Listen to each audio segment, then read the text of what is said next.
Well, here we go. The final interview of the year. I'm sure you got my message since this will be up in December that I'm going to take a little break as I've done so many of these, but it's time for other people like Henry here to start taking over and putting up some fantastic content, which I know you will.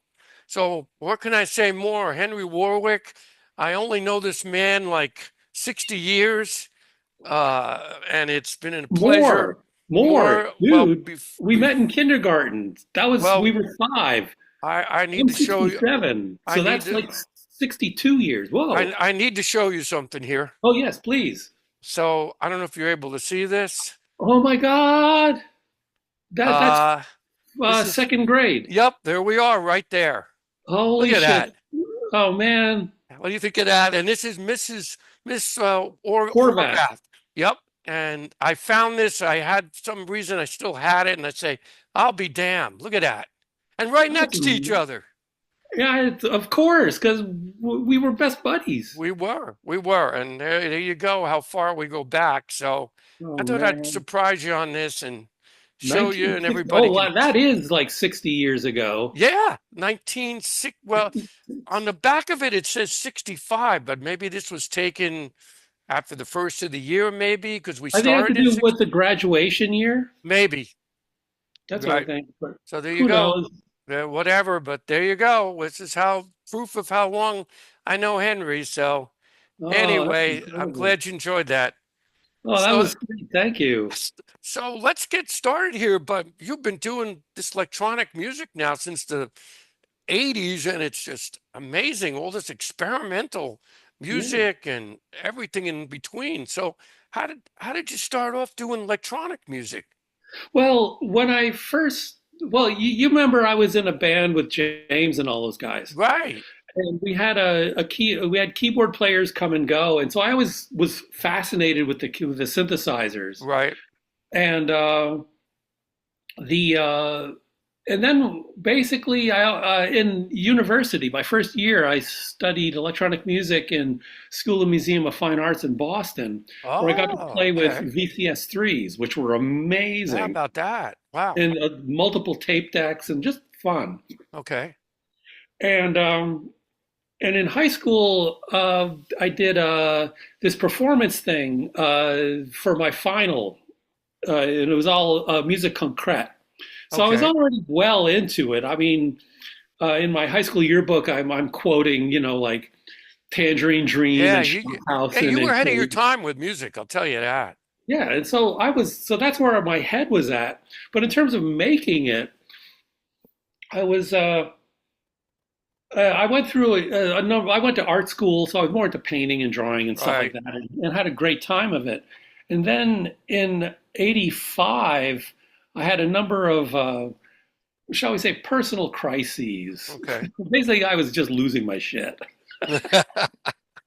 and so I ended up in a Zen center, uh, Wow. meditating for umpteen hours a day, Right. and that was it was very good. It really helped me basically get my shit together. And and while I was there, I was friends with. Do you know who Bob Boylan is? Okay.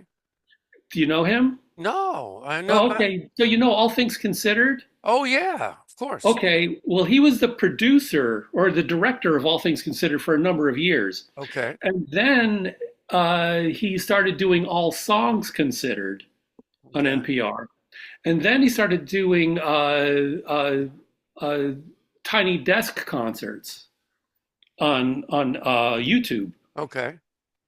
and so that was his baby. Now and he's now a DJ at a radio station in Tacoma Park. But be that as it may, we were friends back then, and we'd hang out. And he's like, "Oh, so you're in the Zen Center?" Da, da, da, da, da. And I had just discovered the works of a guy named Wadazumito Shuso, also known as Wadazumi Doso. All He was right. a Japanese not shakuhachi. It's a different one called a hachiku. It's like a bigger version, All right. like a shakuhachi flute. And so I learned. So I was my roommate at the Zen Center. Her name was Martha. She was an elderly woman looking to retire and move to California. Right. So she gave me a couple of her records from her collection. One of them was Wadamito Shuso. Oh. And so I started learning how to listen to this music because it's really intense shit. It's like Mm. it's just him and the flute, and that's it. And you listen to his mind inside this instrument because it's all improv. Well, not all, but a lot of it's Well, then you have improvisation. to learn how to use your breath with that too, right? Very seriously. Oh, yeah, and it's not an easy. It's not easy. Mm. It's a very complicated. Well, not complicated, but it's very difficult to play properly. Okay. So anyway, so I was thinking, I really love how he does that music. So I was talking to Bob, and he's like, "Oh, well, then you should, play some music." And I'm like, "Well, I'd like to get into electronic stuff, but I don't have the instruments or anything. I don't have the money, that whole thing." And so he said, "I will lend you my ARP Odyssey." Well, actually, it wasn't his, but it was a friend's. So he lent me this ARP Odyssey synthesizer. So I just plugged in with headphones, Yeah, and all that winter I was just playing that's pretty sounds and neat. making drones and stuff. Yeah. And then he wanted it back, of course, so I gave it back. But that planted the seed, and that Mm. was in '85. A couple of years later, I had left the Zen Center and I was living with a girlfriend, There you go. and Mary Jane, and she was like, "You know what, Henry? We should get a house together." And I'm like, "Sure. Yeah. How do you want to do that?" She's like, "Well, what's your credit score?" And I'm like, "What the fuck is a credit score?" That's great. And I'm like, she's like, so immediately she just saw like the idea of buying a house just vaporizing. But she said, so she ended up buying a house anyway, but that's not the point. Right. Uh, so she said, take out a loan Right. and pay it back, and you will have a credit score. And Okay. I'm like, cool. So I took out a $5,000 loan Okay. and built an electronic music studio. Oh, how about that? I never knew Yeah. that. Yeah. So I bought a Korg DSS-1, a, a Prophet 2002, Yamaha TX81Z, and then I also got a DX11, and then the centerpiece was an Atari 1040 STE computer. Oh my gosh. You're ahead of And your so time there. yeah, so I was like, yeah, rocking out. Now, And so I how were got you some recording this? What were you using to straight to record? cassette. Okay. So I bought like a really nice cassette deck. Well, I already actually had a really nice cassette deck, but it wasn't like a Nakamichi or anything. But it was a good one. It was Sony, and so I bought these really high quality tapes. You might remember them. They're like Oh, I ceramic remember those metal tapes. chrome Yeah, tapes. exactly. But they were made out of like ceramic and just crazy shit. Yep. So it's super high quality, right, for a cassette. So Yeah. I bought that and got that system going, and then I would just play into the sequencer in the computer, and then it would play out through the synthesizers, so I could just record directly to cassette. So you were MIDIing everything together yet, or Yeah, was that yeah, okay? yeah. Everything was Oh, MIDI. I nice. also had like a MIDI box. It was like a MIDI Okay. splitter router thing, Right. and that was it. And I used my stereo system as a monitor system, and that was that. Hmm. So well, me and my girlfriend we split up in like '88, but that's neither here nor there. Right. So I moved my gear into my apartment, and then I started releasing music. The first one was Electronic Etudes, and that Right. was basically just me learning how to play keyboards. There you go. Still sounds good. Oh, thanks. And then the second one was Meta Wind, which was kind of like pretty much the same kind of deal. It was me learning how to play keyboards. Right.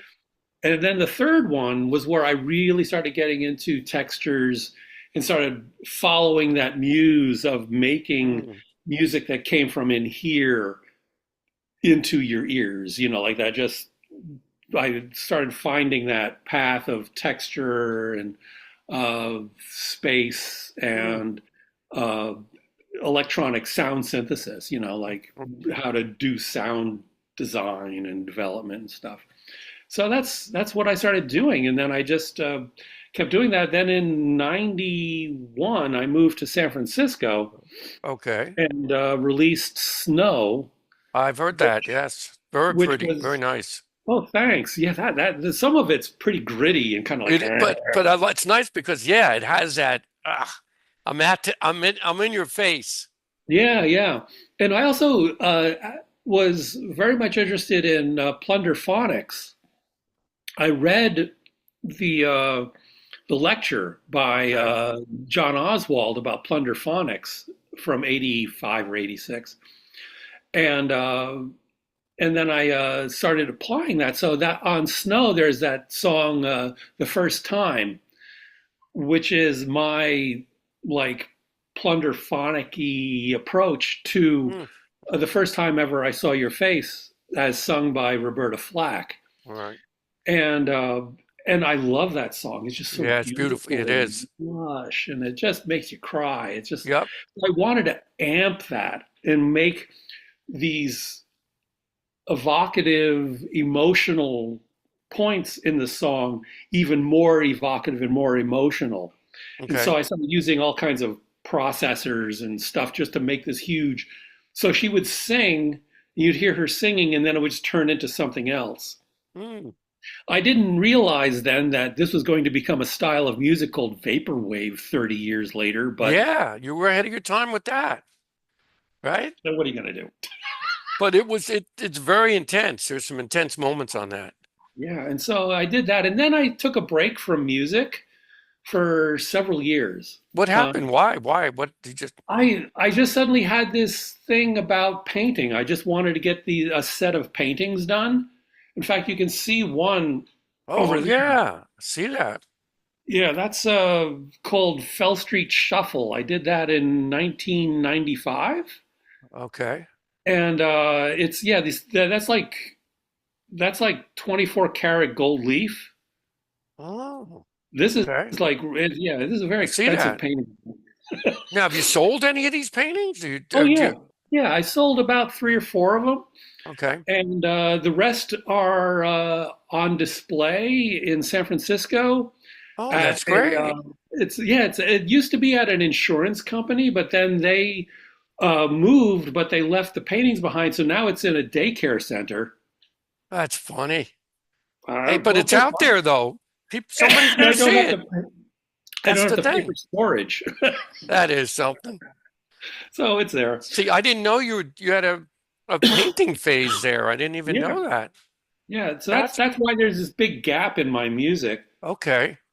Because I remember Henry used to be able to draw anything. I remember at 5 years old, you were drawing tanks. What I needed to do, and and then I was at that point I was working at Apple Computer.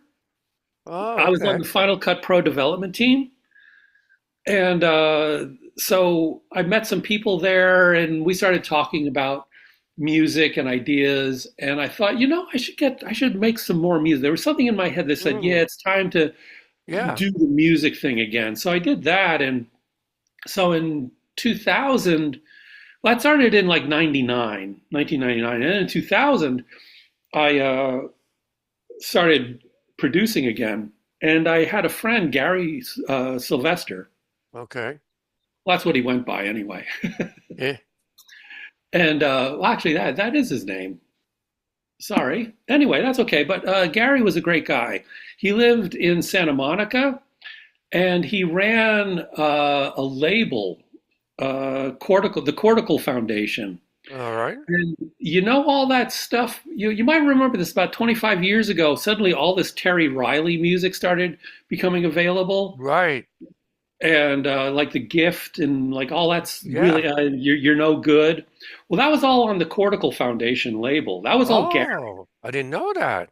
Yeah, and he got Tom Rashawn, who is like this award-winning graphic designer who did all kinds of covers for Warner Brothers and just everybody. He's a genius, and so he did the cover work Mm, for Cortical, and so Gary and I we just met through various friends and stuff. So I right. would go visit him down in Santa Monica. He lived in Point Dume. Nice. And so he and we just hit it off. And he's like, well, you should get some music out, da da da. He really liked my older stuff that I played, cassette tapes Yeah. of. And so he helped me digitize Snow from '91. Okay. So that was able to get done. And then he had a big run of, I think it was Terry Riley. And so he had space that he could print. Hmm. So I paid him a few Yeah. $100s, and so we just added that onto his bill to his pressing company. Okay. And so I got 500 copies of my next album, Coronograph, printed, Hmm. and that was fun. I That think worked I have out. a copy of that. Was that on CD or? Yes, and it's on a Yes, little I brown remember that. cover. Yep. Yeah, yeah. I have to I look for probably that. gave you one when I Yes. was in Jersey. Right. And so I did that, and that was fun. And then did K2, which was kind of like Chronograph version 2, Right. and I just kept going from there until I moved to Toronto. Okay. I had left uh, Apple because of the commute. It was just awful. It was like it was started off as like 45 minutes, 50 Right. minutes each way. By the time I left, it was an hour and a half each way. Oh my gosh. Forget Yeah, that. no, Oh, I'm not doing that, right? yeah. And so I got a job at Napster. Ugh. Good old You know how Napster. that turned out. Oh my gosh. Of course, we know. And yeah, so that was really terrifying. It was a mess.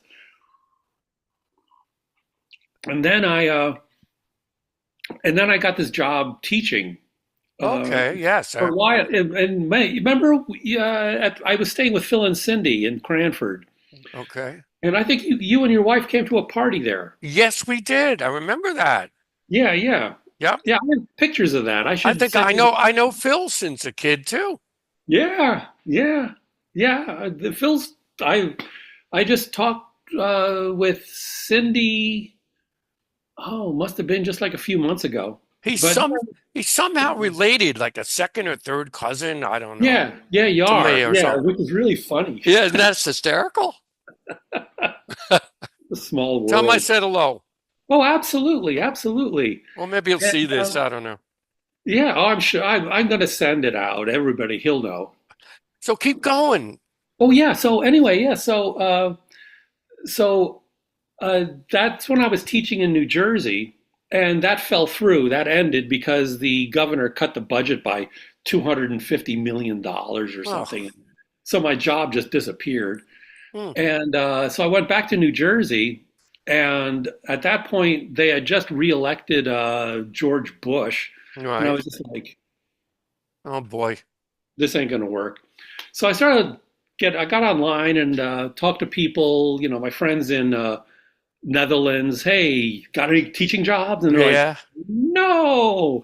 So I called. I texted a friend in South Korea. I said, "Do you have any teaching jobs?" And he's like, "No, but Hmm. do you remember Dave?" And he's like, I'm like, "Yeah, we had breakfast every Hmm. morning in grad school." And he's like, "Well, he called me about 3 months ago, looking if I was interested. So you should email him, Yeah. let him know you're available." So I did, and so I applied for the job, got all kinds of, went through all kinds of tests and Right. demos and stuff, and I got the job here in Toronto. So we moved to Oh, Toronto, wow. and that was great. In the meantime, between 2000 and 2007, when I moved here, I did a bunch of records, but it was mostly with ensembles. Oh, okay. So, like, I worked with my friend Gene, otherwise known as Mr. Mars, and Mr. Mars, that's great.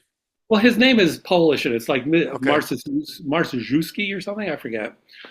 And so he's a great guy, by the way. He's Hmm. awesome. He's a total interesting dude. Had an amazing he liked the Deptford analog stuff. Okay. Yeah, he had a wall just made out of analog gear. I was like, oh God.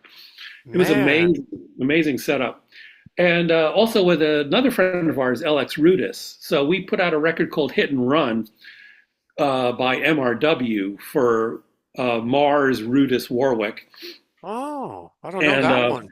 and that was fun. That was a good one. It was all improvisational electronics, and it was called Hit and Run because Beth and I went. We all went with my daughter. We all went up there to where he lived in Petaluma, and we parked it in an alley, and it got sideswiped by somebody who destroyed the car. Oh my gosh. Oh. Now, is this music available?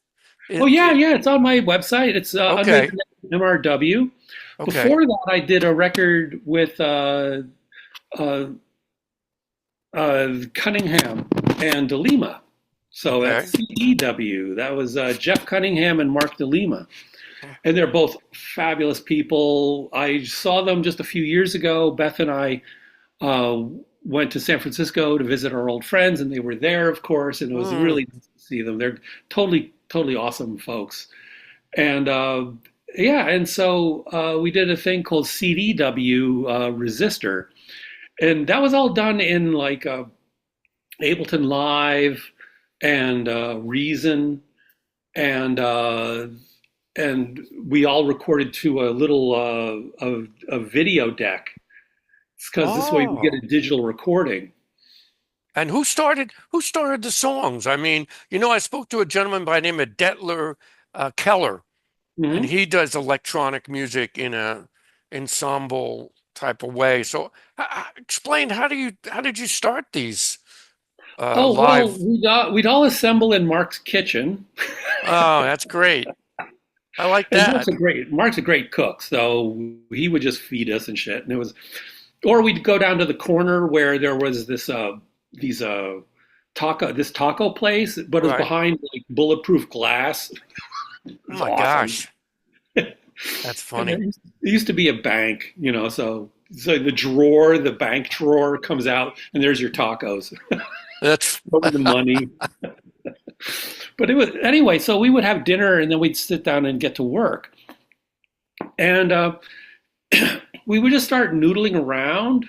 Uh, we had a sound system with a small mixer, and so we would all just like play our instruments. We would start with just getting some sounds together. okay. And if somebody does something interesting, then somebody would say, "Hey, remember that one?" Right. And so we'd jot a note or whatever. So I was usually me doing melodies and synth sound design stuff. Jeff also would work on melodies, but he'd also work on a lot of loops Oh, and okay. stuff. So he would do like all these really interesting, beautiful, very rich sounding loops and Mm. samples and stuff. And Mark worked in Reason, Mm. and he would come up with these amazing, jittery, glitchy, rhythmic structures, and or filter it, or I mean, like, or intersperse it with like samples and stuff. Right. So we all had kind of like our fields, and then we'd figure, okay, well, we have some ideas, we know what's flying around the room.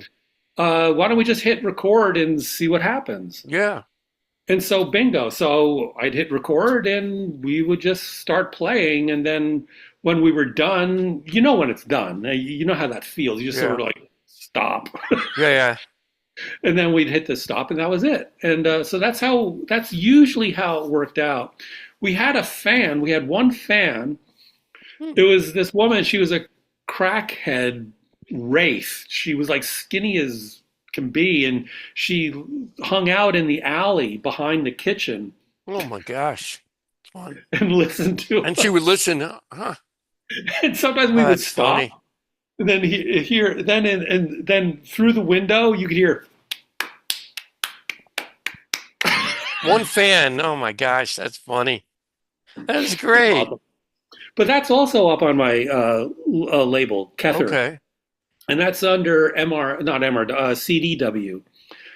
And so anyway, so that happened, and so so I was doing work with CDW and then MRW, and then I moved to Toronto, and because I had to get my PhD to in order to get tenure, Right. I had to like focus on the PhD. Yeah. So that took over my life for about 4 or 5 years, and I didn't really Wow. do much in the way of music, just because I had to write a Yeah, PhD. I mean, I'm it's sure. So you're a doctor now, right? Mhm. Dr. Yeah, Henry Warwick. Congratulations on that. Yeah. We wear many hats, Henry. it was a trip. Yeah. And yeah, so I got a book out of that. So they're always trying to plug those up, and then streaming came along and obviated the need for for like online sharing, Right. and so people just share stuff by hard drives now or USB sticks. Yep. It was really easy to do that, and that's been the dominant thing down in Cuba, for instance. They have this thing where, for like I don't know, a peso or two a month, you get a hard drive in the mail, and it's filled with American movies, which are illegal. Oh, I didn't know that. Yeah, so people just copy the movies they Yeah, want and then send it on, you know? that makes sense. Yeah, and That's that's pretty so, neat. so offline, I think, is much more stable and much Yeah. more in like much more resilient. And so I wrote a book about that. It's a very thin book. It's about 60, 70 pages. And and then with that done, I got tenure, got Hmm. my job, got that shit settled. Yep. And so then I was able to say, okay, now I can start making some music. Yeah.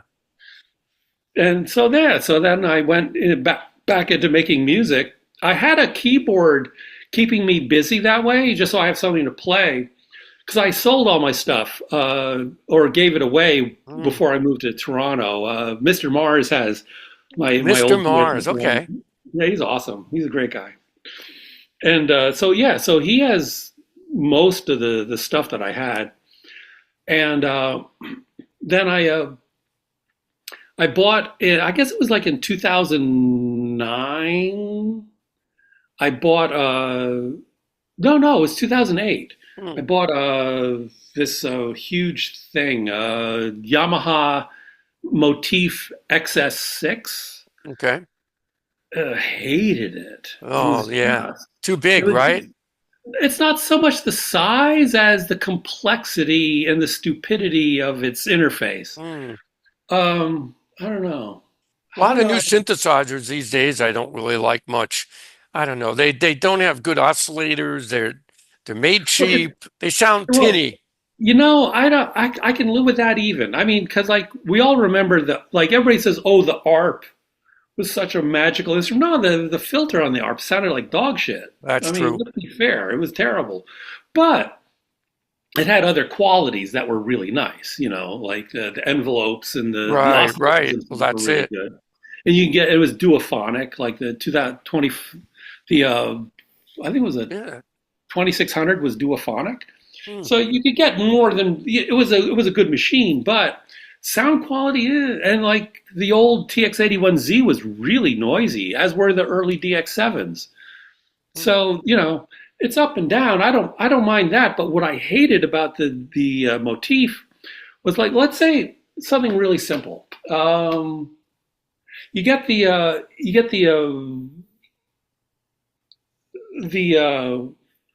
how would I think? Let's say the filters, you want the filters and the envelopes of a violin.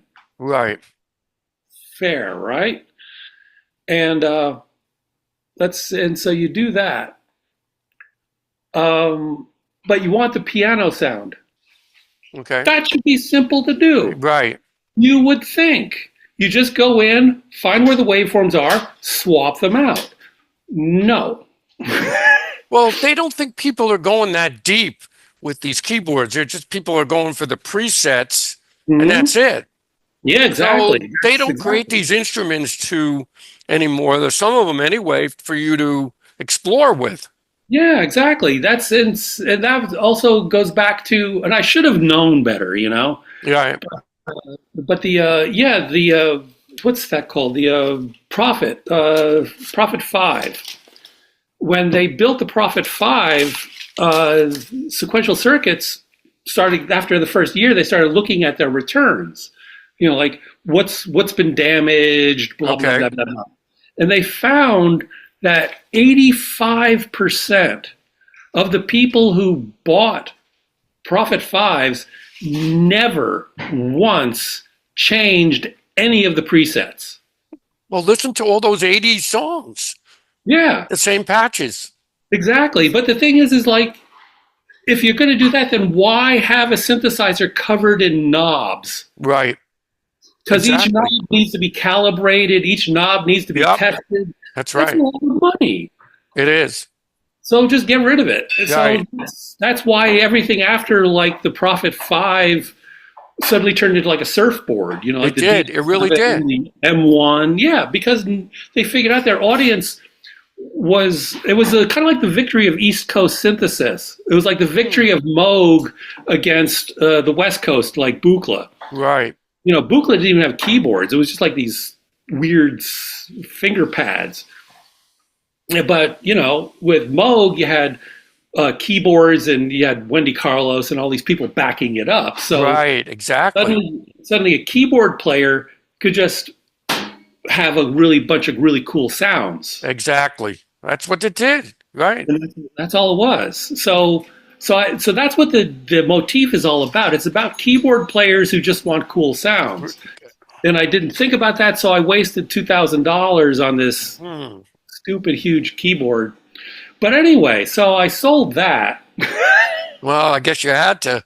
And then I started acquiring gear. But then I realized that at this point it's like, I don't know, 2014 ish, and everything's going to go digital. Everything's going inside the box. Exactly. It's clearly obvious by then.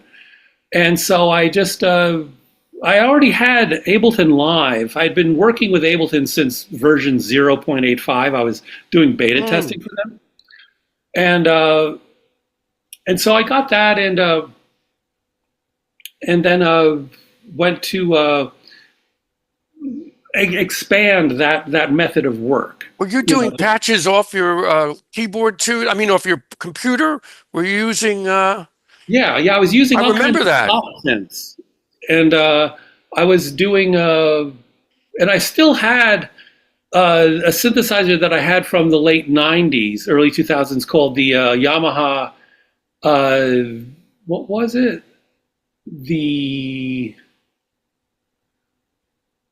I forget which one it was. It was like a little buzzy synth. It was fine. So I was doing. It was just a fun little synth, and my daughter has it now. Okay. And yeah, so I got that, and so I started thinking about, well, I can just use soft synths. They sound just as good, so who cares? Right. And so I bought that and started buying all and collecting all. And then I started finding there was free ones, and that changed everything. I'm sure it did. Because now I could get, like, if I wanted DX7, I can use Dext. It's free. It actually reads DX7 patches. That's amazing. So, like, why am I spending all this money? On hardware, right? It seems It's silly. Yeah, it is. So I started really diving into that and put out something old, something new. Okay. And that was one side was new music, and it was all kind of like a mix of like heavily processed music by other people, mostly classical music. Right. Or it was just unique stuff that I made to blend with and create out of that kind of music. Yeah, at the end of one of the songs, you can hear like a lot of like Stravinsky. Well, you went on a real tear in 2020. I see a whole bunch of music came out. Well, that was because of the COVID, and Beth and I were just cooped up in this house. Yeah. was in Montreal. She came back to live with us just because it was so bleak at the time. I'm sure. You know that it was just better if we were all together. But it was And good that you were very busy at that time doing music. well, I had nothing else to do. Yeah. I got to mention a name here, Scott Moore. Active in TMOM, which is the Toronto Electronic Music Open Mic. He and his bandmate play Dream State, and they play all the fantastic time. music he plays. They also were of the people who ran Ambient Ping. They did that for years and years and years and years. And when I first moved here in 2007, they were just sort of winding Ambient Ping down for a bit. So I never was able to perform there. But he's a great guy. Oh, fantastic. Great interview. Nice fella. Great music. Yeah. And so I did a lot of stuff around back then. That sort of culminated with COVIDian meditations. yeah, I wanted to ask you about that. Very spacey record. Yeah, it's very grim. It is. It is grim, to say the least. Scary, scary stuff. And but I was using a lot of processors that do that. Okay. I was I think the main processors that I really think are the signature sound of that album would be Wires by Heinbach. Okay. He's amazing. I forget who the company is. He was one of the programmers involved with it. And also, what's it called? It's the equivalent of Wires, only instead of a wire recorder, it's a tape recorder. So you get like that kind of like hissy, warbly kind of effect. So I did that. I was using those a lot. There's a couple other tape effect processors That's really neat. And yeah, so the whole thing was to just make something that sounds completely worn out. Yeah.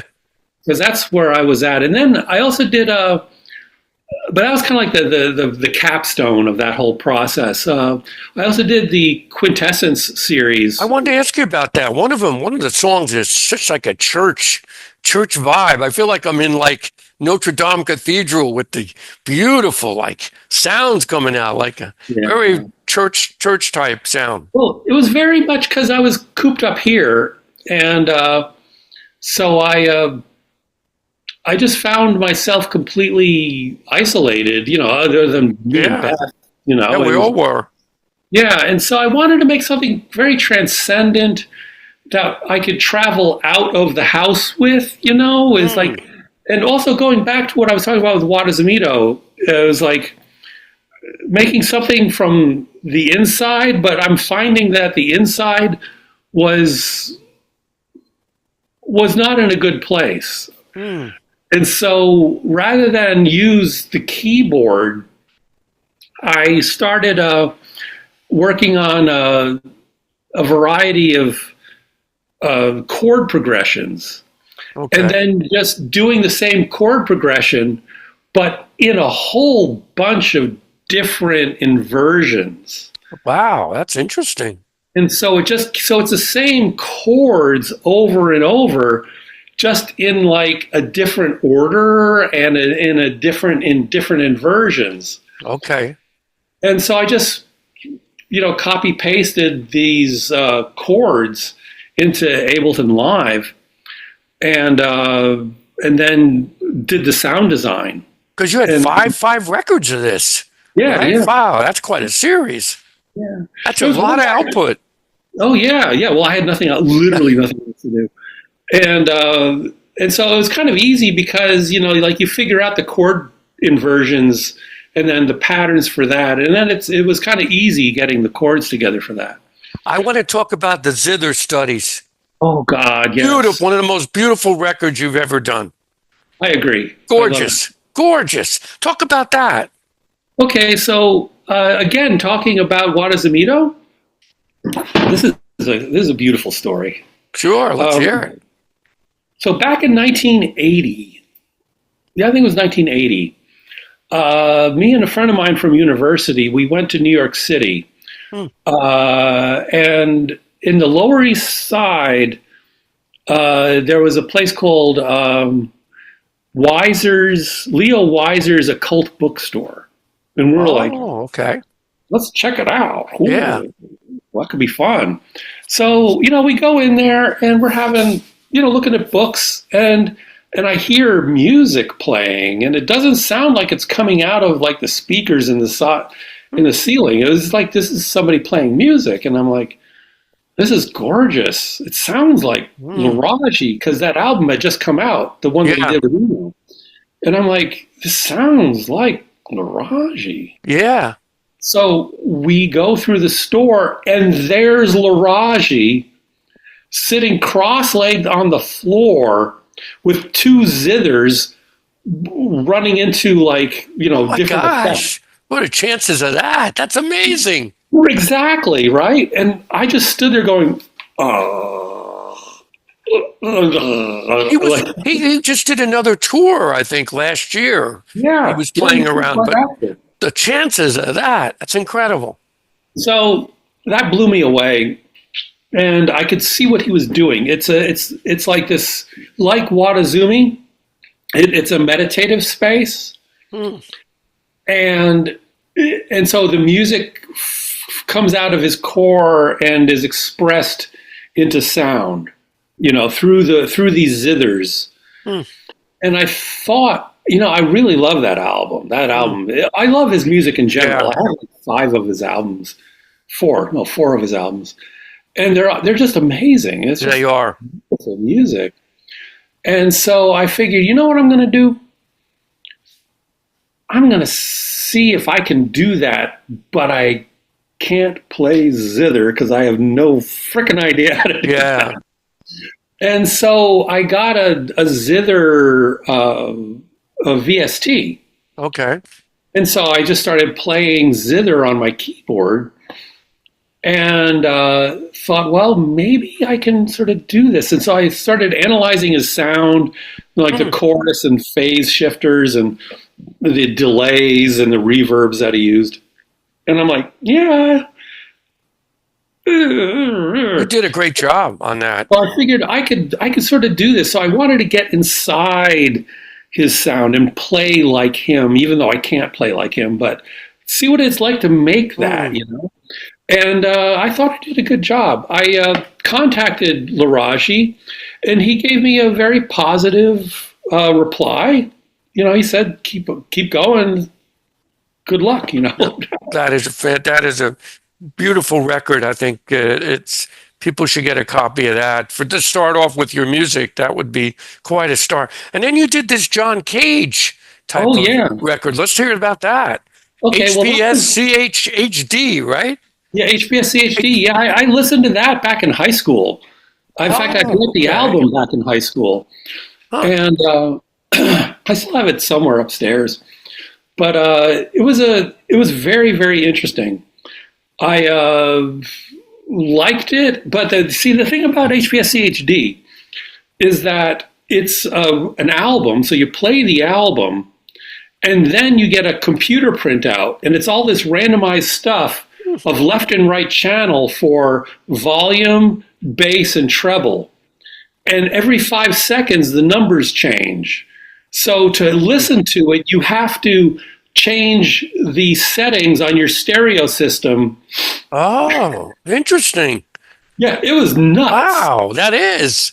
And so you had to have a certain kind of stereo system Yeah. where you can control the treble for both channels, which is very rare. So, but be that as it may, that's how it worked.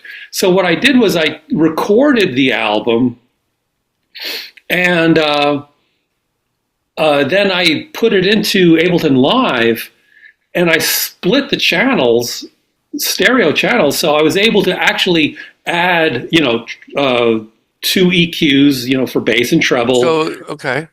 And then for volume, I could so I could program the volume and program the amount of bass and the amount of treble using the EQ. And bingo, I was able to pre-program off of the computer sheet so I could finally listen to the record as it was supposed to be listened to. And so I basically performed HPS-CHD using my machine. Oh, so you've done this live? Done this live? This No. That's what I'm saying is that this is a computer got performance. it. It's Okay. not a performance per se, Okay. but it's my programming of how this would be. So it takes my place as a performer. And I recorded this back in, I want to say 2001. It's on my label. It's in the notes, but it was like Okay. easily 25 years ago. Man. So And then and then the flip side of that record is called Auto Chamber. And Auto Chamber was commissioned by the artist McPhee, okay. and she gave me a grant to make music for an installation Mm-mm. and work that she was working on. And the Auto Chamber, Christina McPhee, sorry. Okay. And so the Auto Chamber is like a machine. It's kind of like this water bottle, Okay. and it opens up like that. Okay. It sucks air in and closes, and then it processes the air and analyzes it for its gases. Okay. The levels of gases are then quantified, and then that's sent to a central computer. And they had hundreds of these little suckers. Oh my gosh. Just hundreds of them in a series of fields in Kansas Okay. or Iowa. I forget, in the Midwest. And so then somebody did a half-hour recording of the machines just opening and closing in the field. And so you're like, Oh yeah. like that. And so I took that sound of that recording, cut it down to a length of about 7 or 8 minutes, Right. I forget. And then had the data from these auto chambers control the sound. Wow, that is really wild. So, like, That for is instance, something.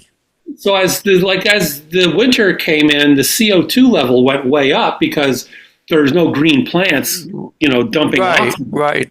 So as the CO2 goes up, I had its maximum level set as at 100% reverb, and then where it came in, that was at 0% reverb. So as the year goes on, it turns into all reverb because Oh, of the okay. CO2. And then there were other gases that would change the sound and also change the amount of glitch that was going into it, for instance. Like the amount of oxygen was one particular parameter. I forget what the parameters were. But in any case, I had the data process the sound of the machines providing the data. Oh, wow. That's pretty neat. Yeah, it was That's quite fun. an idea to do that. Yeah, so this stuff just sat around for years. I had the recordings, Yeah. and then and I didn't want to release the John Cage stuff because at the time the Cage estate was incredibly litigious. Mm. They were just brutal. They would sue Really? you just for fun. Wow. And in fact, there was one British band. They did like a 1 minute homage to 433. Yeah? Yeah, and they sued them. Oh, that's a shame. Why? Yeah, right. I mean, Oh, come because- on. Yeah, they're lawyers and they're assholes. That's They why. must be because it keeps the music going. I know. I know. It keeps your name out there. Exactly. But It is what it is. That's what it is. Some of these people are. it's just what it is. So anyway, I think they're a little bit less litigious than they used to be. And that's why I released the album not that long ago, because it was just I didn't think I would get sued. Right. And besides, I don't charge money for these things. You can just go down and download. Well, that's great. Free, huh? Everything's free.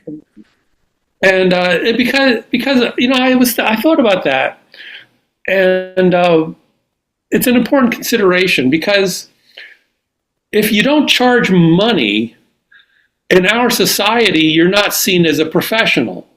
That's right. which is bullshit. Yeah. Well, I've taken up that now. I don't charge money anymore. Yeah, well, like, why? You Because know, not many people are seeing it anyway. So, exactly. the few people that are, it's just a hoop, yeah, it is. and so speak to the hand, So that's why I always give my stuff away. Because I have a good job. I'm a professor at a Yes. really nice university. I don't need the $50. You're doing this to the love of music. Exactly. You are doing this because you have your heart and soul into the music. This is coming from you. This isn't coming from a record label saying, Henry, I need 3 records this year. Get going. I got to show you something here also that you might remember also. Oh, God, yes. Old Dog, New Trick. Yeah, she's all Great grown up job. now. Great job on that. That's, oh my God, 20 years ago already. Easily. 2005, right? Yeah, 20 years ago. I spent a year on that record. Between going back to the studio where I was doing the mixing and here and everything else, but great cover. Yeah, I'm glad you liked it. I had fun making it. Yeah, that was a fun shoot. We went out to this park, and there just happened to be a dog. Oh, really? Yeah. So that's not your dog, huh? No. Oh, that's great. There it is again. There was this dog that was just like there with its owner, and and there was this kid with a hula hoop. So I said, "Hey, can we borrow your hula hoop to make a photograph?" And then the owner was like, "Yeah." And so we talked to the owner. He's like, "Yeah, he'll jump through the hoop. He's a happy dog." That's great. I never knew that story. Yeah, so my daughter just held the hoop, and the dog jumped through, took the picture, and then I processed it in Photoshop. Okay. Turned out great. Really loved it. I thought it was fun. So what are you working on now? What's the next Henry Warwick music? Well, I just finished a book, so that's why I haven't done anything in the past year or two because I've been working on this book. Right. It's called Paritance, Paritance, and you can download it for free. Okay. At the website for the Institute of Network Culture. All right. And that's through my friend Gert Lovink, who runs that whole shebang. Okay. And he's a great guy. I've known him since the late 90s. Okay. He was my PhD advisor, which was really great. Yeah, that was a funny thing. So what's the basis of the book? What's the story? It's basically, it starts with, oddly, it starts with stuff like I talked about with Wadazamito and music, and it actually even starts even further back because my dad worked at J&J down in East Brunswick. Okay. Or North Brunswick, down by Milltown, down around there.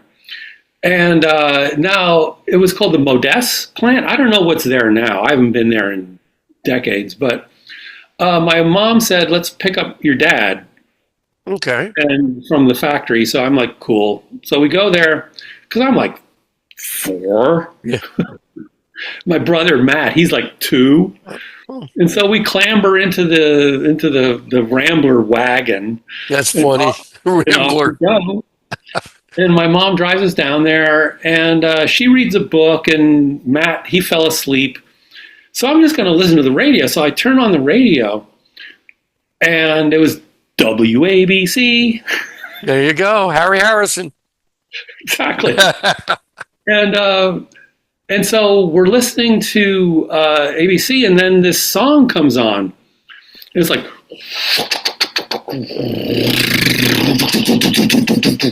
and then this strummy guitar comes in, and these drums like that. And I'm like, what is this? And then oh yeah. And it's Telstar. I didn't know what it was. It was just, I thought it was the coolest song I'd ever heard in my life. Yeah. And so that got me into, that's probably like the core experience that really got me into electronic music. Oh, okay. Were you listening to Tangerine Dream at all? Were you into those? Oh yeah, Those but German that was bands. in high school. Yeah, yeah. No, in fact, I quote a lot of Tangerine Dream in my high school like little And blurb. then the fantastic band Solaris. Oh god, Oh, from high school. Oh, they were amazing. dude, we there's a Solaris album on my website. There is? Yeah, you scroll all the way down, I didn't know that. and it's me and James and Craig. For those who are wondering, James Curran and Craig Hobshate, Right. and we're playing with calculators because Craig figured out how to hotwire calculators. So Okay. you attach these alligator clips to the battery cables, and then you Oh, run those into the mixer. that's pretty And neat. and then in the mixer, we had like delays and reverbs and stuff. So James and Craig started playing the calculators because each pitch was a different key. Oh, And then when it okay. started feeding back, like started going e, it Right. went like that. So we were able to get this pulse out of it. So anyway, yes, and I was controlling all of the. We had like one of those space echoes, and we had some reverb unit and some other piece of gear. See, I never knew you guys did that kind of stuff. I always remember Solaris doing these amazing cover Oh yeah, songs. oh yeah, yeah. But that was what we normally did. Yeah. But this is like 78. I had just gotten Okay. back from school in Boston, and Mm. so we just got together in the basement and started making calculator music. Years before Kraftwerk came out with calculator music. Oh my gosh, how about that? Now, So, were you at the Solaris reunion show in Highland Park when they did the King Crimson oh song? yeah, Red. They did all of Red Oh straight my through. gosh, that was incredible. That was amazing. Oh my gosh, I saw you there. I I remember was that. there. It was a Yeah, it fantastic show. was incredible. I And then mean, what was the? I think Lark's Tongue Part Two was oh, the encore. Starless and oh man, Mr. James Kern could play guitar. I'll tell you that. If you're listening, James, you were in my book one of the best I've seen. He is, and He he's still an is. amazing guitarist. He's still And doing great stuff. is he And still doing music at all, James? yeah, well, he did some. He's been doing some little covers now and then. He and I talked about doing Another Green World together. Oh, interesting. But then this was a few years ago because I knew the 50th anniversary was going to come up, and so I was thinking about that. But then this book suddenly occupied my Yeah, brain. right. That just took over. But that'd probably be something we should probably do. I want to talk to him about that. I But think it would be fun to do. I remember playing with James outside at a bank with this guy Rex oh yeah, Rex. I remember Rex. and Dave Pishko Oh yeah, and this guy Peterson singing. A small little guy, must have been about 5'2", and we were doing a lot of cover stuff. You yeah. know, Led Zeppelin, but this is before Oh Solaris, yeah, so I know yeah. James a long time too. Yeah, that band was Rex and Pishko and James. They got together with somebody. I forget who the drummer was. It wasn't you, but it was somebody else. And we played this infamous show at Mount St. Mary's. And I Oh, went there. I played that. That was in Highland Park, right? No, no, Was no. that? This is way up in the Oh, Watchungs. Watchung's. Okay. Yeah, and this was just crazy. It was just everybody was completely baked. Oh my God. And one of the nuns Oh comes, man. and what was her? There was one of the nuns comes up and is like, "You do realize that several of the members of your band are visiting." Oh my gosh. How Yeah, you? even what's his name? Dennis McGrath Oh performed. yeah, the late Dennis McGrath. Yeah, I yeah. miss Dennis. I do too. I do Yeah, he too. was a great guy. He was awesome. And we're gonna have like a memorial Zoom thing. When's that? Let me know. Yeah, I will definitely let you know. It's being organized by Chris Breedfeld. Okay. So he's going to be putting that together. I'll let you know when that's happening. It'll be in the middle of January. So before we go, let's talk about your YouTube channel that you're going to be. Is this? Oh yeah, You're doing? well, that's what I'm thinking about. That's my next kind of big thing. I want to start doing. I want to do more music because now that Right. the book is done, I want to get more music going. But other than that, I'm really interested in doing a YouTube channel of basically the stuff that I find interesting. It's kind of uh, like I have a number of things that I've worked on, a number of things that I've done, and I'm at the age. Well, I can say we are both at the age Yes, that's true. where where it's important that our experiences and the things that we've seen and the contacts that we've made need to be passed on to other people. That's true. It's kind of like I've found all these things, and let's open up the box and I'll show you what I've done. And Right. seen or things that I find interesting. And I think that's where I'm interested in working towards. I want to be able to share these ideas and create a space for that. That's great. I And like that idea a lot. it's like, Well, that was the basis of this. see, look at that. That's my CD collection. Oh my gosh. And that's not even all of it. You're like a record store there. CD Yeah, store. exactly. So like I was thinking, like I could go and say, okay, well, let's look at my record collection. So I could say, okay, this Pick anything, right? This is the first one on the deck, and it's Just an Illusion by Soviet France. Oh, there you go. Why not, And right? it would be a fun thing to talk about. You know, should. That would be a great idea. You know what I mean? And then I could also talk about other music. I could talk about Well, you could.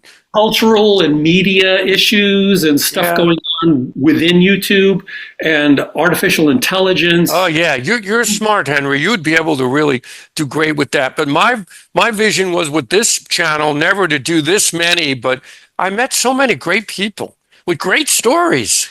Yeah. I mean, that's what really was nice about it. I wanted to do the underdog, somebody that nobody's talking about anymore, that's done a body of work that, you can't believe. I'm there with you, man. I totally, and that's why I've been watching your videos because Thank you. get these people that just like I would. Oh, of course, him. Yeah, right. And some of them I've been able to follow on Facebook. Like he talked to Bill McCormick, and Oh, that was a awesome. trend. The World War One books he wrote. Yeah, Two like, who'd have gigantic, thought? 600-page volume. Yeah, The sum there, that whole battle. I mean, it's yeah. And now incredible. he's doing the new 801, Yes. Yep. which is going to be amazing. Well, Paul Wolfen was one of the greatest. He did all the sounds for Vangelis. Yeah, He did all the programming. yeah. I mean, so, I've been very lucky. It was people wanted to do it. So, I didn't force anybody. They just could have said no. There were plenty of no's, but you're going to get that. But still. Yeah, it's fine if they say no. Well, yeah. It's just what it is. It's okay. Right.